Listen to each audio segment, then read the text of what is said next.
Bueno, vamos a continuar con nuestro estudio de Efesios.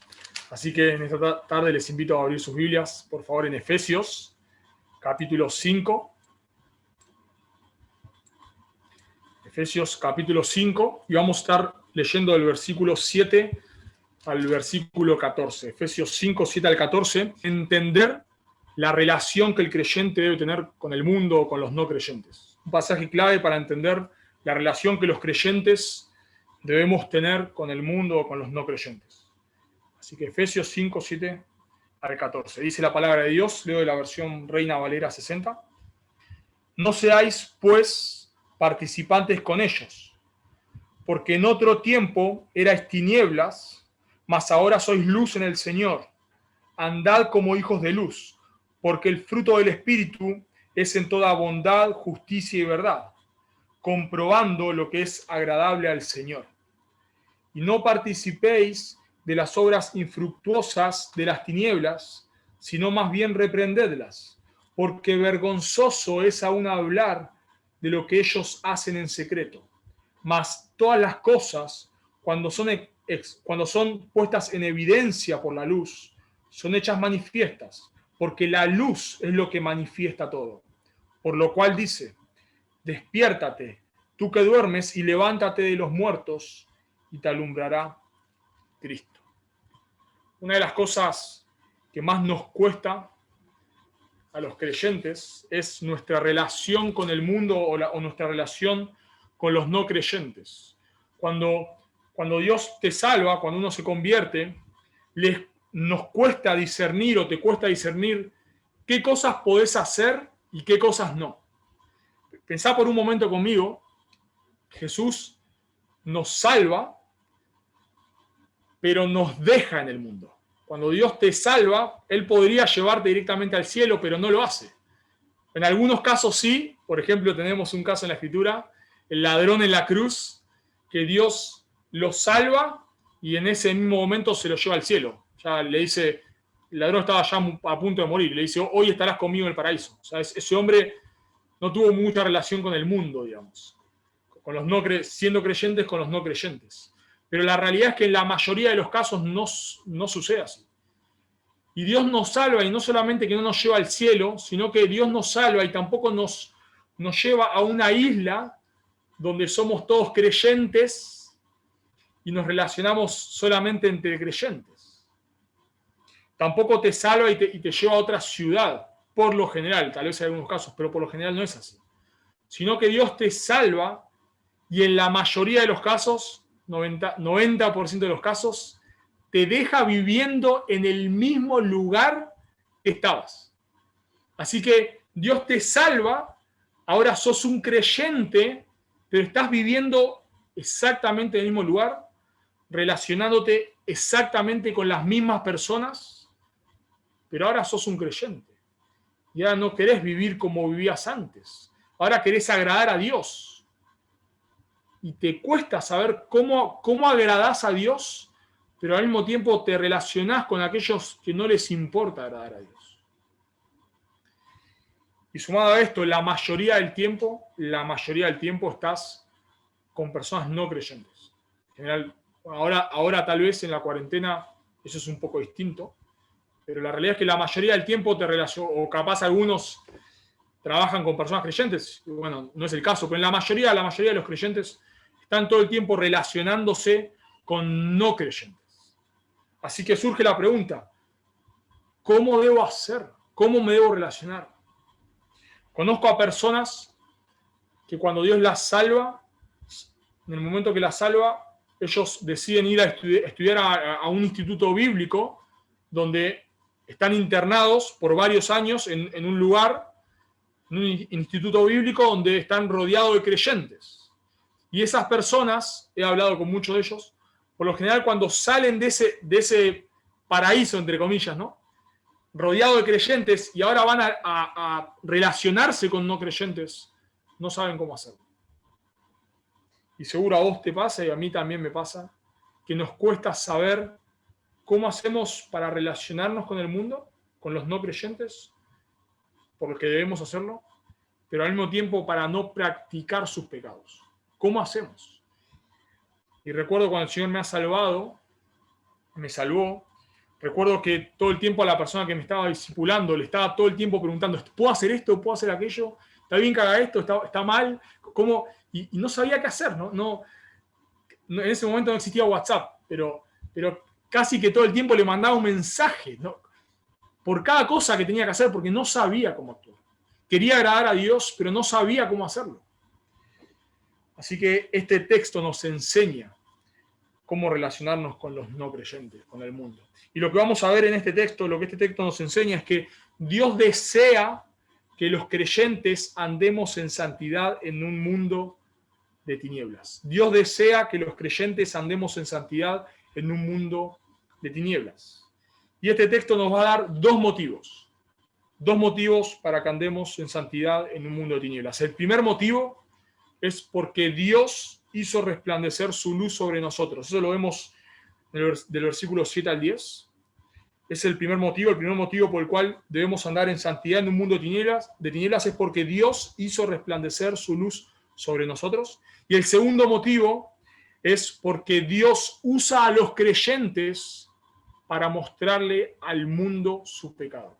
Dios usa a los creyentes para mostrarle al mundo su pecado. Y para recordar un poco el contexto de esta carta, de esta epístola a los Efesios, brevemente lo hemos estado estudiando, pero si recordamos de capítulo 1 a capítulo 3, el apóstol Pablo nos enseñó toda la parte doctrinal, o sea, vamos a decir así, teoría. Nos enseñó un montón de cosas, referente a la salvación. De capítulo 1 a capítulo 3, el apóstol Pablo nos habló que a los creyentes Dios los ha elegido desde antes de la fundación del mundo. Nos dijo cómo podemos llegar a ser creyentes, no por obras, sino por gracia mediante la fe. Nos dijo que para ser salvos Dios nos tuvo que dar vida, en el capítulo 2.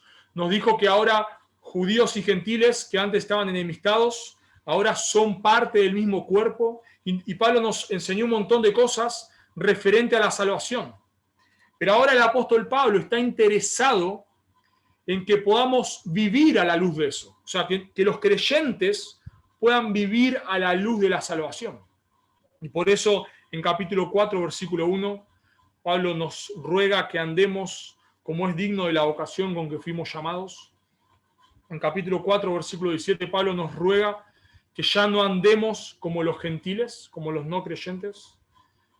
En capítulo 5, versículo 15, Pablo nos dice que debemos andar con diligencia. Dios está interesado, si sos un creyente, Dios está interesado en cómo vos vivís. Dios nos deja su palabra para que podamos conocerle más, pero ese conocimiento que tenemos de Dios debe llevarnos a vivir como Él quiere. Bueno, y en este pasaje específico, Dios nos dice cómo quiere que vivamos en un mundo corrompido, en un mundo que le odia.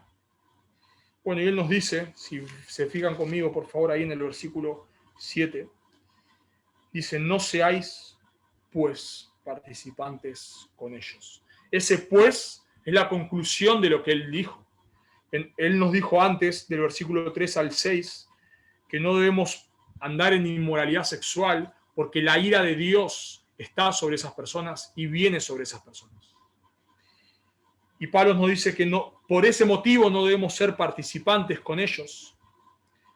Y la idea de participantes es que los creyentes no deben ser uno con los no creyentes. No deben ser compañeros, no deben ser socios. En el Antiguo Testamento,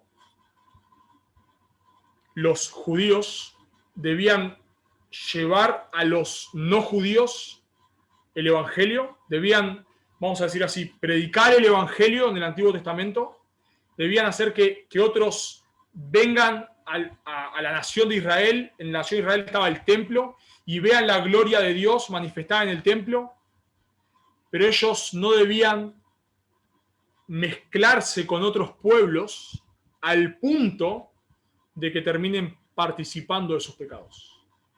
Bueno, en el Antiguo Testamento podemos leer que Israel no obedeció. Israel terminó practicando los pecados de las naciones que los rodeaban. Israel terminó en inmoralidad sexual.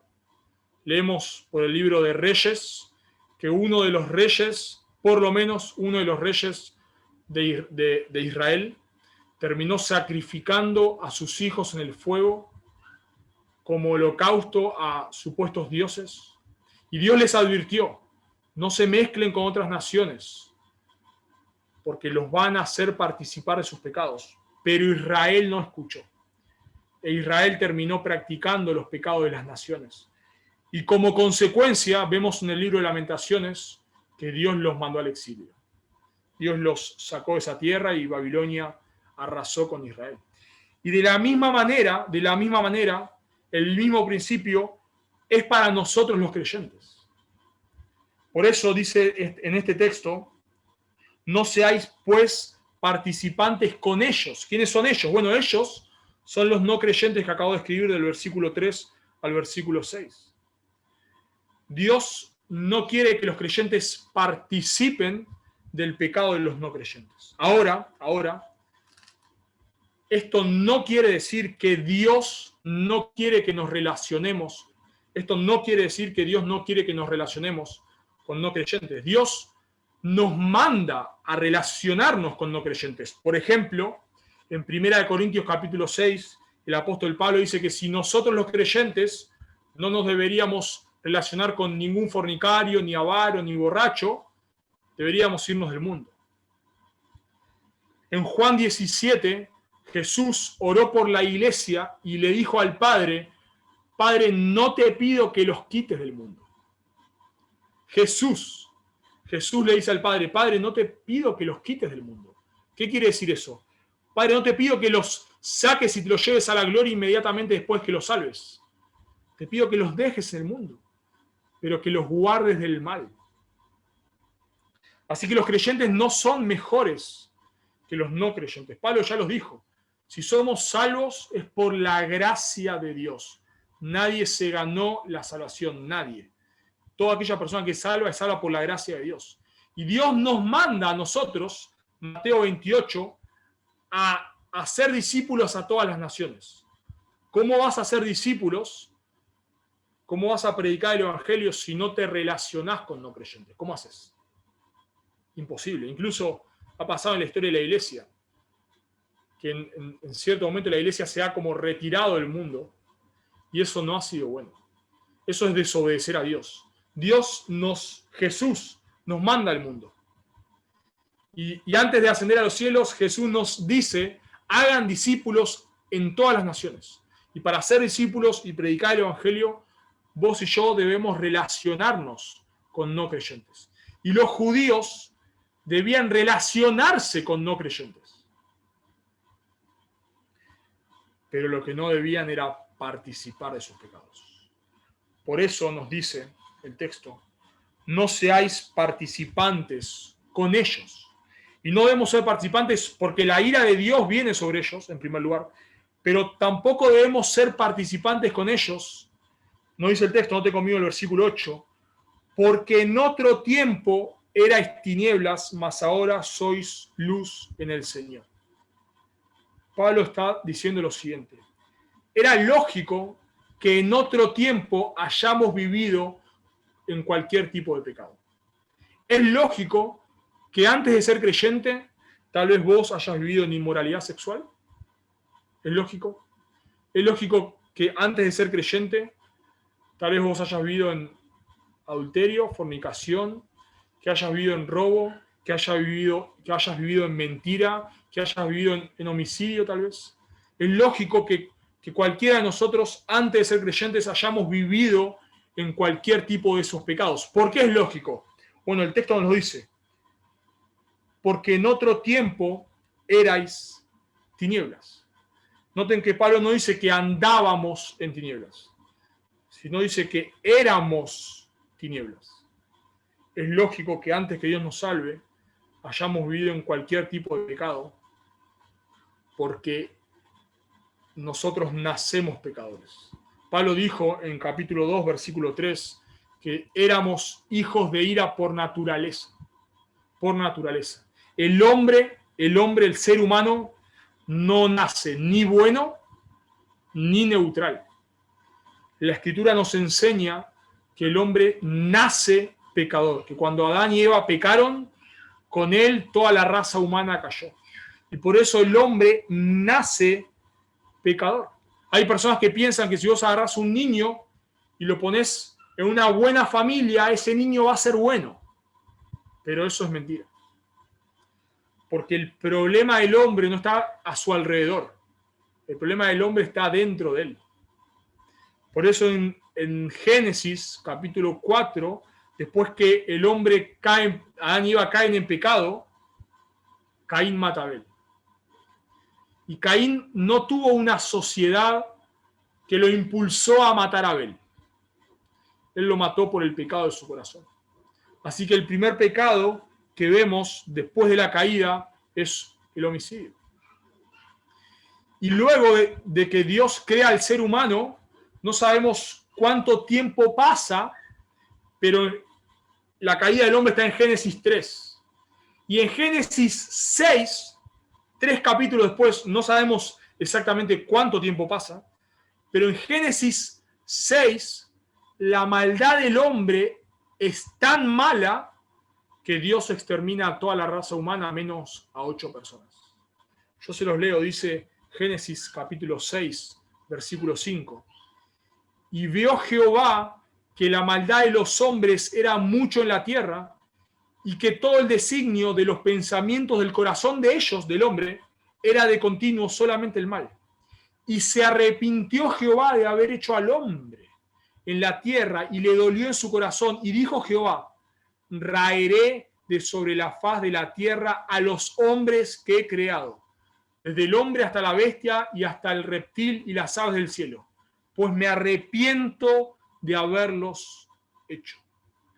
Imagínate por un segundo la maldad del hombre, que Dios, que es bueno y misericordioso, arrasa con toda la raza humana menos 8 personas. Ahora, sabemos por el Nuevo Testamento que Noé predica el Evangelio 100 años, porque Dios es bueno y misericordioso. Aunque Dios dice voy a exterminar al hombre por su maldad, Dios le da 100 años al hombre de gracia para que se arrepienta. Pero ¿qué hace el hombre? No se arrepintió en esos 100 años. Porque la maldad del hombre era tremenda. Los pensamientos del corazón del hombre eran de continuo solamente el mal. Así que Dios tiene que exterminar prácticamente con toda la raza humana, excepto 8 personas, Noé y su familia. Y cuando llegamos a Génesis 11, vemos que el diluvio no mejoró las cosas. Porque en Génesis 11, el hombre hace la Torre de Babel como un símbolo de rebeldía contra Dios. Así que el hombre no nace ni bueno ni neutral. El hombre nace en rebeldía contra Dios y por eso comete los actos que comete. En algunos casos no llegan a cometer tales pecados por la gracia común de Dios. Pero todos nosotros somos potencialmente, nuestra maldad nos puede llevar a cometer cualquier tipo de pecado. Por eso vemos, prendés el noticiero y ves que las violaciones van en aumento, los homicidios van en aumento, las guerras van en aumento, porque así es el hombre. El hombre no regenerado es oscuridad, es maldad. El hombre nace en rebeldía contra Dios. Y aunque tenemos hijos, yo tengo una nena de 1 año y medio casi, y en un sentido parece buenita, parece tierna, ella nació pecadora. Ella nació pecadora, nació en rebeldía contra Dios. Y ya desde chico vos a tu hijo no le enseñás a desobedecer, le enseñás a obedecer, porque desobedecer lo aprenden solos. Lo aprenden solos. Porque así nacemos. Por eso en este texto Pablo nos dice que no debemos ser participantes con ellos, porque en otro tiempo éramos tinieblas. No nos sorprende que en otro momento cualquiera de nosotros practicara cualquier tipo de pecado. No nos sorprende, no lo minimizamos, pero no nos sorprende. Pero lo que nos debe sorprender, o lo que no es lógico, es que ahora, siendo creyentes, vivamos en tinieblas. Noten el texto nuevamente conmigo. Porque en otro tiempo eras tinieblas, mas ahora sois luz en el Señor. El creyente ahora no solo anda en luz, sino que el creyente es luz. ¿Por qué es luz? Porque Dios le ha dado una nueva naturaleza. 2 Corintios 5, 17 nos dice que aquel que está en Cristo, nueva criatura, nueva creación es. Dios nos da una nueva naturaleza. Y Santi leyó Romanos 6, donde dice que Dios nos libertó de la esclavitud del pecado. Hemos muerto al pecado porque Dios nos da una nueva naturaleza. Entonces, Dios nos salva y nos deja en un mundo de tinieblas, pero nos da una nueva naturaleza. Y esa nueva naturaleza da frutos. Noten conmigo en el versículo 9. Porque el fruto del Espíritu es en toda bondad, justicia y verdad. Bueno, la realidad es que ahí dice fruto del Espíritu, dice la Reina Valera 60. Lo más probable es que sea fruto, si tienen la Biblia de las Américas, dice fruto de la luz. Probablemente es que sea una mejor traducción, fruto de la luz, porque Pablo viene hablando de la luz. Y el punto de Pablo es que el creyente que ahora es luz, da frutos. Ese fruto es en justicia. El creyente ahora quiere hacer lo que es recto delante de Dios. Es en bondad. El creyente ahora es bueno, es amable, es gentil para con otros. El fruto que ahora tiene el creyente es en verdad, es en integridad, es en confiabilidad. Y Pablo obviamente no es exhaustivo en esta lista. En Gálatas capítulo 5, versículo 22, da más frutos. Dice que el fruto del Espíritu es amor, gozo, paz, paciencia, benignidad, etc. El punto de Pablo no es ser exhaustivo con esta lista de bondad, justicia y verdad, sino el punto de Pablo es que ahora que somos creyentes, aunque vivamos en un mundo de tinieblas, el creyente produce buenas obras. El creyente no se salva por obras. Noten conmigo, por favor, en capítulo 2, versículo 8, dice, porque por gracia es un regalo de Dios, porque por gracia sois salvos por medio de la fe, y esto no de vosotros, pues es don de Dios, no por obras, para que nadie se gloríe. La salvación no es por obras, pero la salvación da frutos. La salvación produce buenas obras. Por eso noten conmigo en el versículo 10, porque somos hechura suya, creados en Cristo Jesús para buenas obras. Así que el creyente, aunque vive en un mundo de tinieblas, el creyente produce buenas obras. Y en la salvación, en la salvación, vamos a decir así, hay dos extremos. Uno es que hay muchas personas que hacen tanto énfasis en las obras, que parece que una persona se salva por obras. Y eso es erróneo, eso es herejía. Pero hay otro extremo, que es que hacemos tanto énfasis en la gracia de manera desmedida, que parece que vos podés ser salvo, pero sin que tu vida cambie.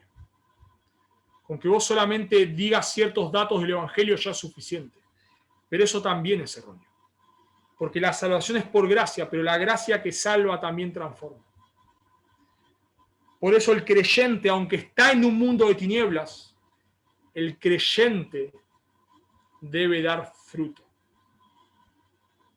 Y Santi lo leyó, pero lo voy a leer en Romanos 6, Romanos capítulo 6, yo se lo leo, versículo 17, dice, pero gracias a Dios que aunque erais esclavos del pecado, habéis obedecido de corazón a aquella forma de doctrina a la cual fuisteis entregados.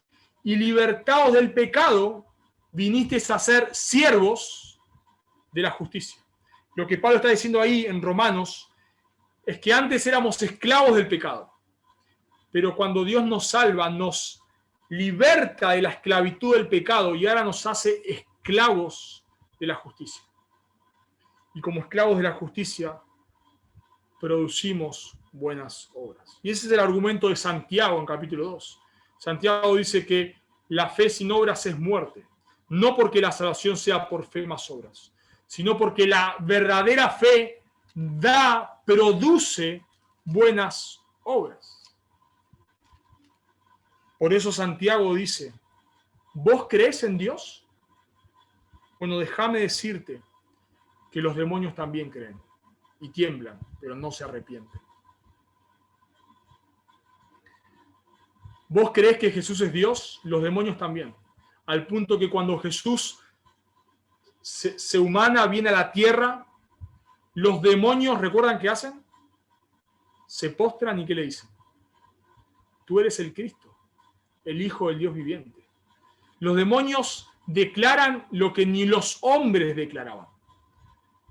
Pero los demonios no se arrepienten. Por eso, la evidencia de la salvación no es que vos entendés ciertos datos del Evangelio, sino la evidencia de que sos un creyente, lo dice Pablo acá, es que producís obras. No te salvás por obras, las obras no son la raíz, las obras son el fruto, lo que demuestra que sos un creyente. Entonces, era lógico que antes nuestras obras, cuando éramos tinieblas, era lógico que sean malas, que sean corrompidas. Pero no es lógico que ahora que somos creyentes, nuestro estilo de vida es un estilo de vida totalmente corrompido. ¿Pecamos? Claro que pecamos. Claro que caemos en pecado, pero no puede ser que nuestro estilo de vida sean obras corrompidas. Por eso una persona se puede engañar pensando que es un creyente por asentir a ciertas verdades. Pero el punto que vos tenés que pensar ahí es, ¿hay evidencia en tu vida de que sos un creyente? Y repito, la evidencia no es que no pecas más, porque los creyentes seguimos pecando. La evidencia no es que ahora sos perfecto, porque los creyentes no somos perfectos.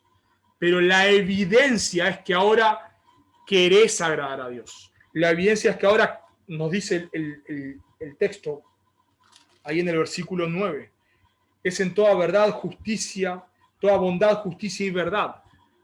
La evidencia es que ahora vos querés vivir una vida recta delante de Dios. Es que ahora querés agradar a Dios. Por eso el texto nos dice que el creyente da fruto. Por eso, y ese es el argumento de Pablo, por eso es lógico que antes andemos en tiniebla, pero ahora no es lógico que nuestro estilo de vida sea en tinieblas. ¿Por qué? Porque ahora somos luz. Así que ahora los creyentes debemos vivir agradando a Dios. Antes no podíamos. Si vos no sos un creyente y escuchando esto decís, bueno, yo ahora voy a tratar de agradar a Dios, no podés. Por tus obras no podés. Si tu conclusión al leer este texto es, bueno, ok, me di cuenta que soy malo, ahora voy a tratar de portarme bien, no podés. No podés, porque sos tinieblas. La única manera, lo vamos a ver un poco más adelante, es que vos te arrepientas de tus pecados y pongas tu fe en Cristo. Pero ¿cómo hace el creyente, que ahora es luz, que ahora sí, el creyente sí puede agradar a Dios, porque ahora el creyente es luz? ¿Cómo haces para agradar a Dios? ¿Cómo sabes, ahora que sos un creyente, pero vivís en un mundo corrompido, cómo sabes qué está bien, qué está mal, qué debes hacer, qué no debes hacer? ¿Está bien que haga esto o está mal? ¿Cómo lo sabes? Bueno, el texto nos responde. Noten que Pablo da un mandamiento en el versículo 8. Andad como hijos de luz, nos dice el versículo 8 al final. Y luego da un paréntesis, pero salteemos el paréntesis un segundo y le damos directamente al versículo 10. Entonces, quedaría así. Andad como hijos de luz, comprobando lo que es agradable al Señor. Ahora vos podés agradar a Dios. Antes no podías. Ahora lo podés hacer porque sos luz. ¿Y cómo haces para agradar a Dios? Bueno, el texto, o cómo haces para andar en luz en un mundo de tinieblas. Nos responde el versículo 10. Comprobando lo que es agradable al Señor. Y ahí de comprobando es verificar. Es estar buscando lo que le agrada a Dios. Ahora que sos creyente, ¿cómo sabes qué le agrada a Dios? Estudiando su palabra. ¿Vos querés saber lo que le agrada a Dios? Bueno, debes buscarlo en la palabra de Dios. Dios se nos revela por medio de su palabra. Y Dios nos dejó su palabra para que podamos conocerle. Y para que podamos saber qué cosas le agrada y qué cosas no le agradan. Así que si vos querés saber qué le agrada a Dios, no debes esperar que Dios te lo revele en un sueño. No debes esperar una señal. A veces, para saber si hay cosas que le agradan a Dios o no, buscamos señales. Bueno, si el que me toca el timbre es mi primo, es que esto le agrada a Dios. Si el que me toca el timbre es mi hermano, no, esto no le agrada a Dios. Y andamos así, ¿no? Buscando señales. Como miro las nubes a ver si las nubes forman una letra y me dan alguna señal, si puedo entender, a ver, ¿debo tomar esta decisión o no? ¿Cómo hago para saber si debo tomar esta decisión o no? Busco señales. Y a veces busco señales místicas, como las que acabé de decir, como el vellón de Gedeón, ¿no? Eso no está ahí para enseñarnos eso, pero personas dicen, bueno, tomando como ejemplo el vellón de Gedeón, bueno, si hoy llueve es que debo hacerlo, si no llueve, si justo suena un trueno es que no debo hacerlo, bueno, y así. Pero esa no es la manera. Pero hay otra manera que, vamos a decir así, no es tan extrema, pero es igual de mala, y es que para saber qué le agrada a Dios o qué no le agrada, nos guiamos por la paz en el corazón. Bueno, yo quiero hacer esto. ¿Está bien o no está mal que lo haga? Bueno, lo voy a hacer porque tengo paz. Y si tengo paz en el corazón, es que esto es de Dios. Pero, ¿qué nos dice Jeremías del corazón del hombre? Que es engañoso. Así que si yo tomo una decisión porque tengo paz en mi corazón, bueno, mi corazón me puede estar engañando. Así que, ¿cómo sabes? Ahora que sos un creyente y sos luz y podés agradar a Dios, ¿cómo sabés qué cosas le agradan a Dios o no le agradan? Leyendo la Escritura, hermanos. Estudiando la Escritura. No es abrir la Biblia y ver si un versículo más o menos te dice algo. No es la manera. No es la manera, bueno, a ver si la voluntad de Dios, abro el texto y leo en cualquier lado y a ver si eso me tira alguna pista. Esa no es la manera, es estudiando la Biblia. ¿Cómo sabes si le agrada o no las cosas a Dios? Por lo que nos dice su palabra. Pero hay personas que y ese es el punto, por eso hay que estudiar la Biblia. Porque a veces no vamos a encontrar un versículo. Por ejemplo, ¿está bien o está mal ir a un boliche?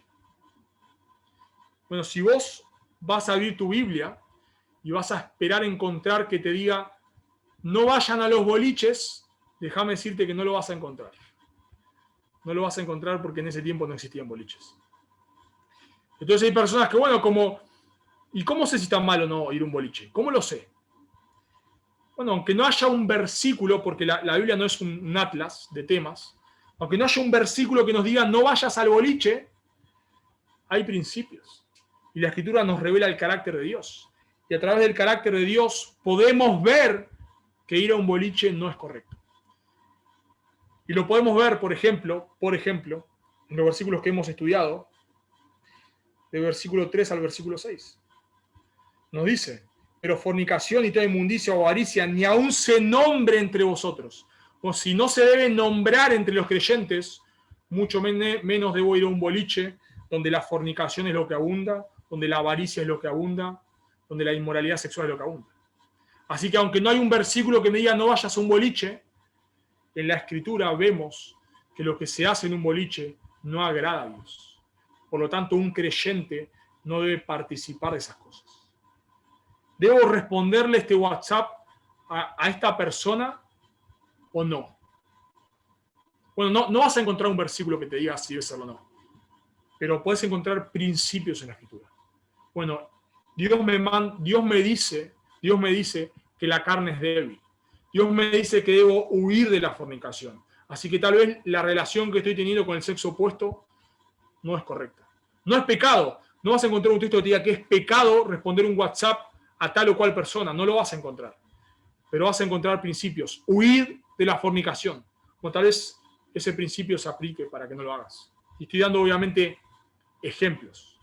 ¿Está mal o no que haga tal o cual cosa? Bueno, ¿qué debes hacer para saberlo? ir a la Escritura.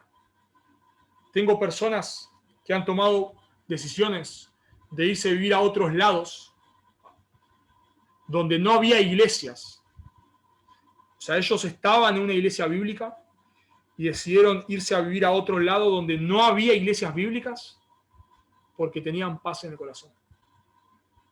Bueno, ellos no iban a encontrar un versículo que le digan no vayas a vivir a ese lugar, pero podían encontrar 1000 principios en la Escritura. Por ejemplo, que el Señor debe ser el primer lugar en nuestra vida. Por ejemplo, ya ese principio es algo que nos muestra que esa decisión es incorrecta. Por ejemplo. Entonces, ¿cómo hacemos para vivir en un mundo de tinieblas? Bueno, hermanos, debes estudiar la Biblia. Y ahí está el punto, estudiar la Biblia. Porque hay cosas que son sencillas. La realidad es que no necesitas ni siquiera conocer tu Biblia para saber que mentir está mal. No debes ni siquiera, no sé, saber mucho de Biblia para saber que el homicidio es pecado.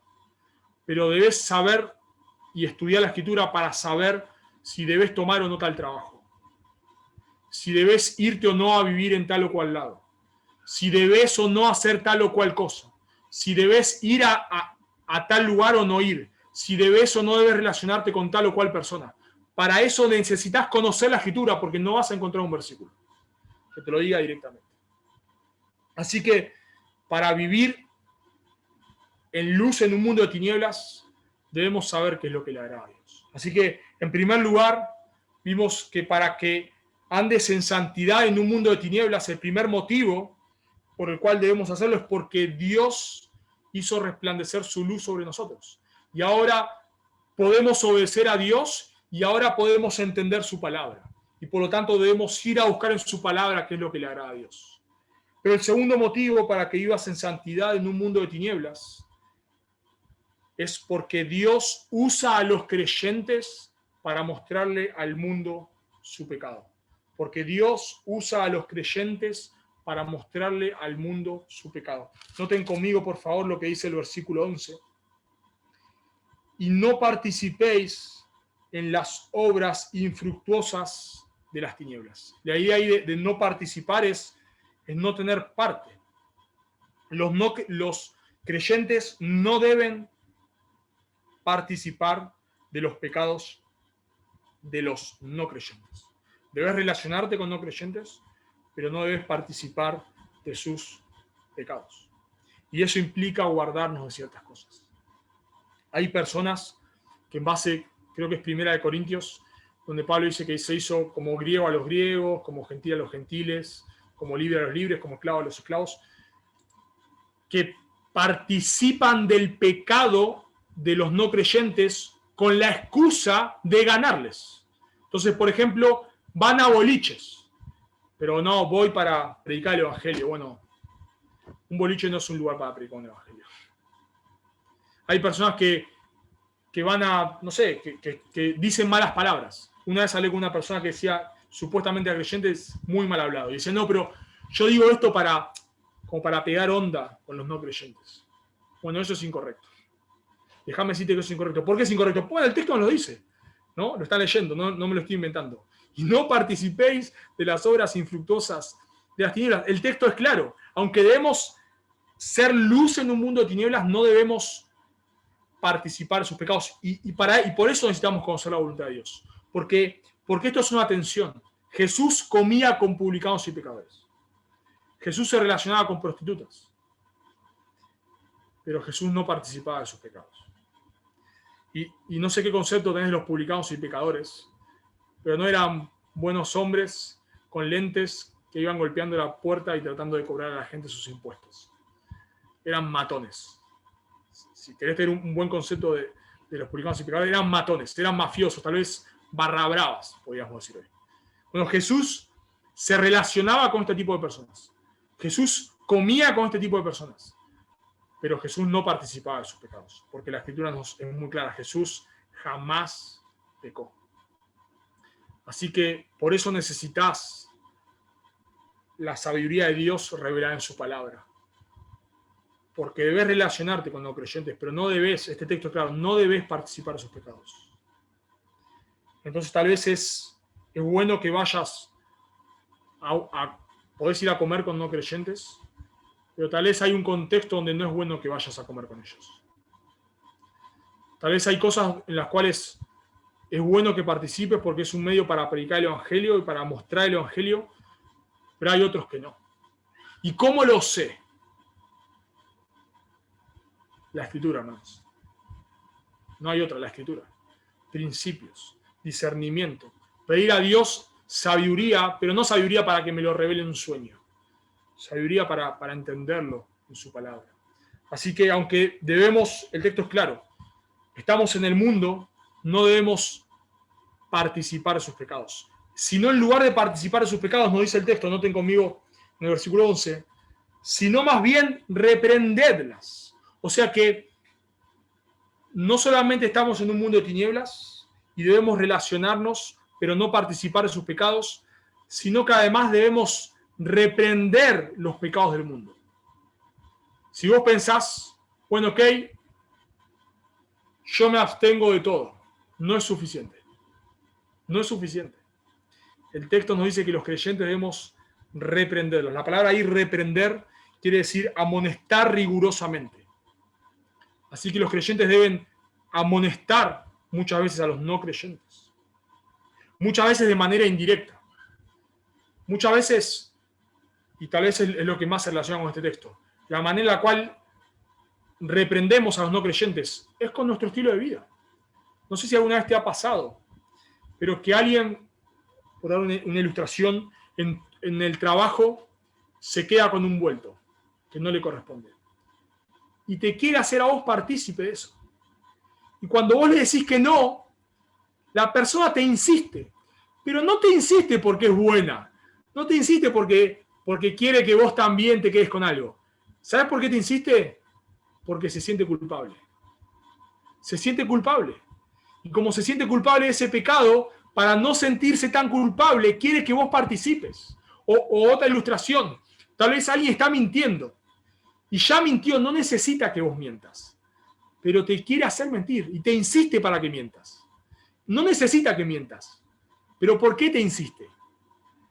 Porque tu estilo de vida le reprende. Porque tu estilo de vida le muestra su pecado. Por eso Juan capítulo 1 nos dice que la luz vino al mundo y los hombres amaron las tinieblas. Por eso lo crucifican a Cristo. Porque la vida impecable de Cristo le demostraba al mundo sus pecados. Y aunque a veces la vida de Cristo le mostraba al mundo sus pecados, otras veces Cristo de manera directa reprendía al mundo por sus pecados. Y por ejemplo, leemos en Marcos 6 que a Juan el Bautista le decapitan, Marcos 6, 17 y 18, le decapitan por decirle a Herodes que la esposa que tenía no le correspondía. Por decirle a Herodes que su esposa no le correspondía. Por reprender su pecado. Así que los creyentes, y esta es la atención, debemos estar en el mundo, relacionarnos con el mundo, no participar de sus pecados y al mismo tiempo reprender sus pecados. Pero sin participar, porque noten el texto, lo que dice en el versículo 12. Porque vergonzoso es aún hablar de lo que ellos hacen en secreto. Debes, y esta es la atención, debes denunciar el pecado, pero sin entrar en mucho detalle. Porque a veces el detalle corrompe. Incluso, un paréntesis acá, esto a veces es un principio para cuando uno cuenta su testimonio. Cuando uno cuenta su testimonio está bien que cuente que era un pecador y de forma general lo que hacía, pero a veces no es necesario tanto detalle. No es necesario. No es necesario tanto detalle. Con que nos digas que eras pecador y algunas 2 o 3 cosas está bien. No quiero tanto detalle. Porque corrompe. Porque es vergonzoso y tampoco debemos estar, cuando una persona está contando mucho sus pecados, bueno, está bien, tanto no quiero, está bien, tanto no quiero saber. Es suficiente. Y exhortarle ahí. Pero tanto detalle no quiero. Porque esa es la atención. Debemos estar en el mundo, pero no participar de sus pecados. Debemos reprender al mundo, pero sin participar de sus pecados. Por eso Pablo dice en el versículo 13, noten conmigo. Mas todas las cosas, cuando son puestas en evidencia por la luz, son hechas manifiestas, porque la luz es lo que manifiesta todo. Pablo sigue con el tema de que el creyente debe ser luz en el mundo y que la luz del creyente debe mostrarle al mundo su pecado. Así que la manera en la cual nosotros le mostramos al mundo su pecado es con un estilo de vida que anda en luz. Lo que Pablo dice acá es lo mismo que dijo el Señor Jesús en Mateo 5, 14 al 16. Vosotros sois la luz del mundo. Dios nos dejó en este mundo para hacer luz. Así como Cristo fue luz y su luz le mostró al mundo su pecado, Dios nos rescata de las tinieblas, nos rescata del reino de las tinieblas, nos traslada al reino de la luz, y ahora que somos luz, debemos andar en luz, y el andar en luz le muestra al mundo sus pecados. Por eso Jesús oró en Juan 17, 18. Le dice Jesús al Padre, como tú me enviaste al mundo, yo también los he enviado al mundo. Señor, Padre, como tú me enviaste al mundo a dar testimonio de vos, de la misma manera yo los estoy enviando a ellos, a la iglesia, para dar testimonio al mundo. Por eso Pedro dice que debemos reflejar las virtudes de aquel que nos llamó de las tinieblas a su luz admirable. Y el creyente debe predicar el evangelio. Hay dos extremos malos esto. Uno es, yo no voy a predicar el evangelio, pero voy a vivirlo de tal manera que la gente lo crea. Bueno, pero si vos no predicás el evangelio y solamente lo vivís, ¿cómo hace la persona para, mirando tu vida, entender que Jesús hace 2000 años murió en una cruz por sus pecados? Imposible, ¿no? Solamente mirando tu vida, ¿cómo hace? ¿Cómo llega a esa conclusión? No puede. Alguien se lo tiene que decir. Y el otro extremo es predicar el evangelio, pero que tu vida sea un desastre. Ese es el otro extremo. Bueno, esos son dos extremos malos. Debemos predicar el evangelio porque la fe es por el oír, y el oír ¿por qué cosa? Por la palabra de Dios. Así que debemos predicar el evangelio. Pero no solo predicarlo, debemos vivirlo. Por eso Pedro le dice a las mujeres que tienen maridos inconversos, en primera de Pedro 3, que deben sujetarse a sus maridos para que los que no creen a la palabra sean ganados sin palabra por la conducta de sus esposas. Y el punto de Pedro es que no es que las esposas no le debían predicar el evangelio a sus maridos, sino el punto es que cuando tu marido ya no te quiere escuchar más, que tu vida de piedad siga dando y hablando el evangelio. Así que debemos estar en el mundo, pero no participar de sus pecados. Debemos vivir en el mundo y reprender al mundo, pero sin participar de sus pecados. Y ese es el concepto de una iglesia bíblica. Una iglesia bíblica es una iglesia que predica el evangelio tal cual es, sin cambiarlo, sin torcerlo, sin diluirlo, pero al mismo tiempo vive el evangelio, y no de forma perfecta. Y cuando nosotros hablamos de reprender al mundo por sus pecados, no es reprenderlo como si nosotros fuésemos mejores, porque no somos mejores. Pablo nos dijo en capítulo 2 que estábamos muertos, pero Dios nos dio vida.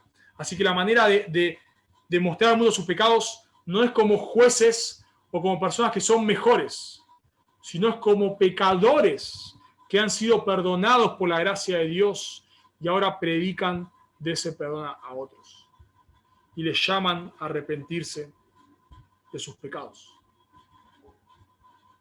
La manera amorosa en la cual vos tratás a tu esposa le muestra al mundo sus pecados. La manera amorosa y respetuosa en la cual las esposas se someten a sus maridos le muestra al mundo el evangelio. La manera diligente en la cual vos haces tu trabajo le demuestra al mundo que el evangelio que vos predicás es verdad. Por eso debemos predicar el evangelio. Y cuando predicamos el evangelio y vivimos el evangelio, le mostramos al mundo que el evangelio es real. Por eso noten cómo termina Pablo este texto en el versículo 14, esta porción. Por lo cual dice, despiértate tú que duermes y levántate de los muertos y te alumbrará Cristo. Pablo termina con un llamado al Evangelio. Pablo termina con un llamado al Evangelio. Y bueno, acá dice, por lo cual dice 2 puntos y Pablo da una cita. Bueno, esa cita no se sabe si es una cita de Isaías 61, una cita no literal de Isaías 61, o si es un himno antiguo, como por ejemplo Filipenses 2, 5 al 11. No se sabe.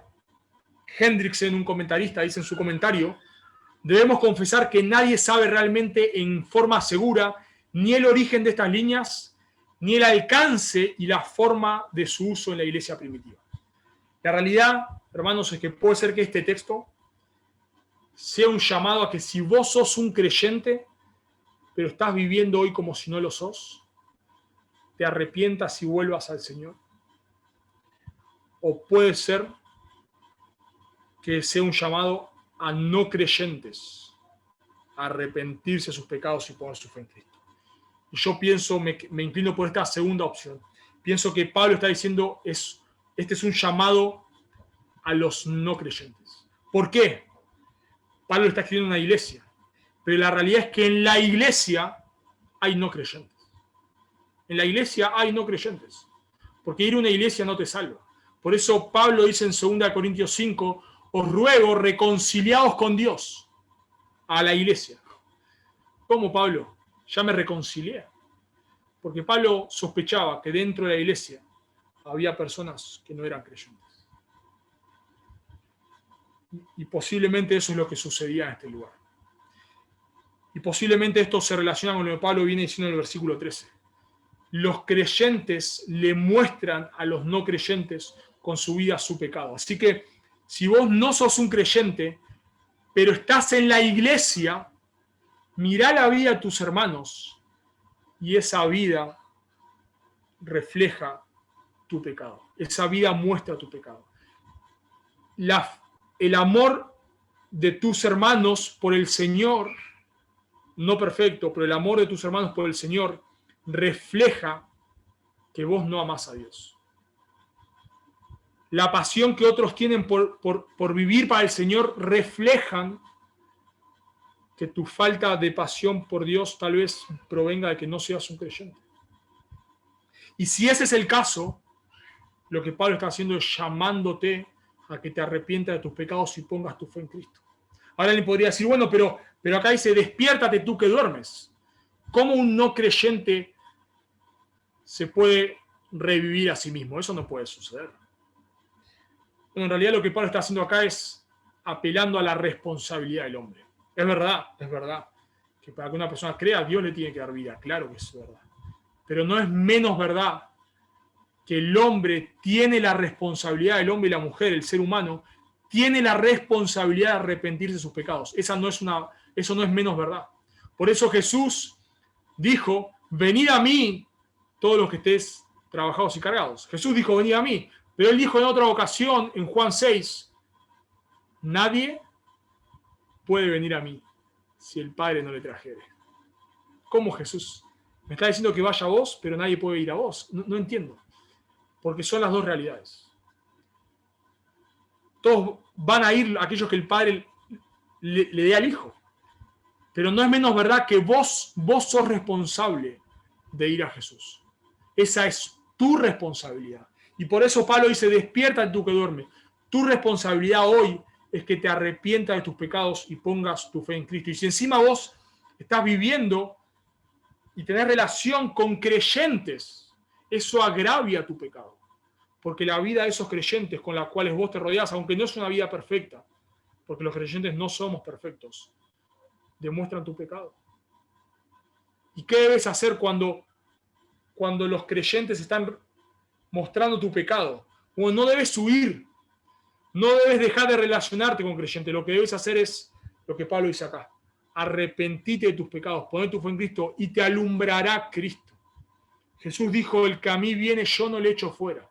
Si vos hoy corres a la cruz, si vos hoy te das cuenta que vos sos tinieblas, que vos no sos un creyente. En tu vida no hay fruto. No hay fruto que seas un creyente. Si esa es tu realidad, la Biblia te promete que si vos hoy te arrepentís de tus pecados y pones tu fe en Cristo, Dios, que no miente, te promete vida eterna. Por eso yo te ruego en esta tarde que si vos estás escuchando este mensaje y te das cuenta que no sos un creyente, por favor, te lo ruego, arrepentite de tus pecados y pones tu fe en Cristo. Porque la Escritura dice que mañana puede ser tarde.